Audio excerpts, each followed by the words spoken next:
Ketemu lagi dengan Mufid 92 Channel. Channel kece dan terpopuler seantero dunia. Sebelum kita lanjutkan, silahkan subscribe terlebih dahulu ya guys dan jangan lupa tekan tombol lonceng. Agar teman-teman bisa update video dari Mufid 92 Channel. Oke teman-teman, kita lanjut ke topik. Setiap 10 Zulhijjah, seluruh umat muslim memperingati Hari Raya Idul Adha atau Hari Raya Haji. Dalam kalender Masehi, Idul Adha 2019 jatuh pada Minggu, tanggal 11 Agustus tahun 2019. Namun, tahukah kamu sejarah di balik Hari Raya Idul Adha? Idul Adha dikenal dengan sebutan Hari Raya Haji, di mana kaum muslimin yang sedang menunaikan haji melakukan wukuf di Padang Arafah.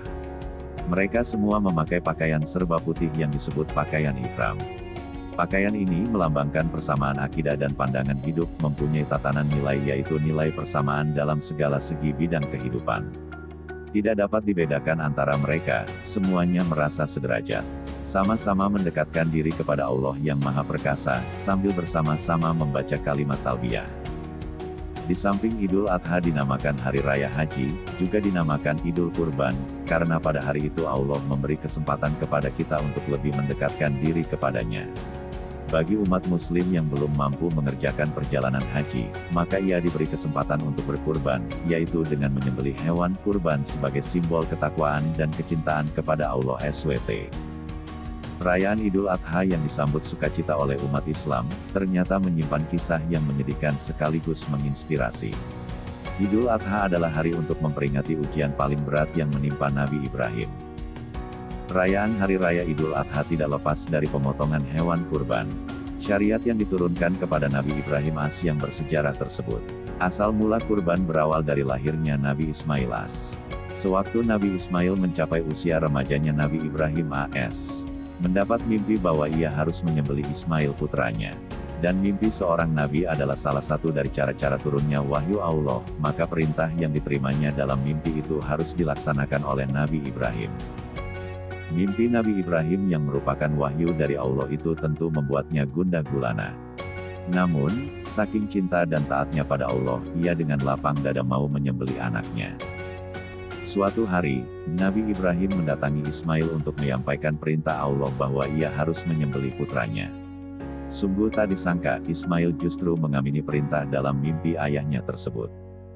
Dirinya tidak merasa takut atau marah kepada ayah kandungnya.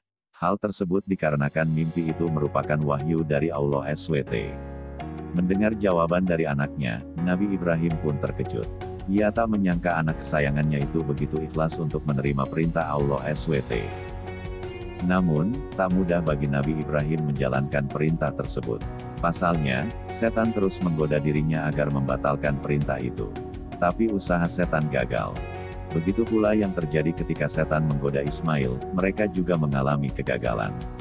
Tidak ingin menyerah, setan kemudian menggoda istri Nabi Ibrahim akan tetapi usaha tersebut pun tetap tak berhasil. Tibalah waktu penyembelihan. Pada hari H, yakni tanggal 10 Zulhijjah, Nabi Ibrahim dan putranya pergi ke tanah lapang untuk menjalankan perintah Allah tersebut. Nabi Ibrahim menyiapkan pedang yang sudah diasah dengan sangat tajam agar Ismail tak merasa kesakitan ketika disembelih. Ismail meminta sang ayah menutup mata agar tidak merasa iba ataupun ragu melaksanakan perintah dari Allah SWT. Namun, ketika Nabi Ibrahim mulai menyembelih anaknya, pedang tersebut selalu terpental. Ismail kemudian berkata bahwa dirinya ingin tali pengikat yang ada di tangan dan kakinya dilepas. Hal itu dilakukan agar malaikat dapat menyaksikan bahwa ia taat kepada Allah SWT. Peristiwa yang terjadi selanjutnya adalah peristiwa tradisional yang menjadi sejarah Hari Raya Idul Adha, Hari Raya Kurban, yaitu ketika Nabi Ismail ditukar dengan seekor domba oleh Allah SWT. Ada satu riwayat yang menyebutkan bahwa malaikat Jibril lah yang membawa domba serta menukarnya dengan Nabi Ismail. Pada saat itu, dituliskan bahwa semesta beserta isinya mengucapkan takbir demi mengagungkan kebesaran Allah SWT atas kesabaran yang dimiliki oleh Ismail dan Ibrahim dalam menjalankan perintah Allah yang berat tersebut. Sejak saat itulah, tanggal 10 Zulhijjah diperingati sebagai Hari Raya Idul Adha atau Hari Raya Kurban. Nah, itu tadi guys sejarah Idul Adha atau Hari Raya Kurban ya.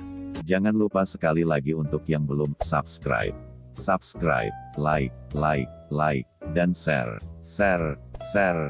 Sampai ketemu lagi di video selanjutnya ya guys. Terima kasih telah menonton.